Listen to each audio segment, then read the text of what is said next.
আল্লাহকে খুশি করার জন্য কিছু রাস্তা, কিছু নিয়মের দরকার আছে না? নাই? আল্লাহকে খুশি রাখতে গেলে আমাদের ঈমান পাক্কা রেখে কিছু নেক আমল করতে হবে। তার মধ্যে একটা, মুখটাকে বন্ধ রাখতে হবে। বেশি কথা বলা যাবে, অপ্রয়োজনীয় কথা বলা যাবে, মানুষ কষ্ট পায় এমন কথা বলা যাবে, অহংকার করে কথা বলা যাবে, একটু জোরে বলেন, হিংসা করে কথা বলা যাবে। কারণ এভাবে বান্দা কথা বললে নারাজ হবেন কে? আর আল্লাহ নারাজ হলে আপনার সব দিকে জামিলা লেগে যাবে। বুঝতে পারছি কথা? এক এটা। দ্বিতীয় নম্বর হচ্ছে চোখ। বলেন না, চোখ কোন দিকে?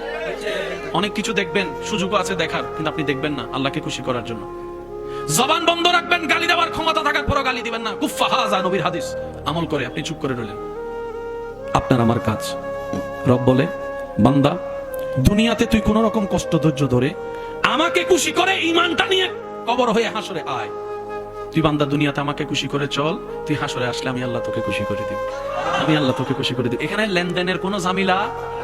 বান্দার কাজ হচ্ছে দুনিয়াতে কাকে খুশি করা? আল্লাহকে। হাসরে যাওয়ার পরে আল্লাহ বান্দাকে কি করে দিবে? খুশি করে দিবে। আল্লাহ পাক বলবে, ঠিক আছে, তুই যেহেতু চেষ্টা করেছিস, চেষ্টার ফল কখনো বৃথা যায় না। আর সেই চেষ্টা যদি আমার জন্য করস, বৃথা যাওয়ার কোনো প্রশ্ন আসেই না। বান্দা, তোর আমল কম থাকলো নবীর সুপারিশের মাধ্যমে আমি আল্লাহ তোকে জান্নাতের ব্যবস্থা করে দিয়েছি। জান্নাতের ব্যবস্থা করে দিয়েছি। আমি মালিক, আমি খালিক, যা ইচ্ছা আমি তা করতে পারি। ইচ্ছা করলে জান্নাতীকে জাহান্নামীও বানাতে পারি, জাহান্নামীকে জান্নাতীও বানাতে পারি। আল্লাহর সেই ক্ষমতা আছে না নাই?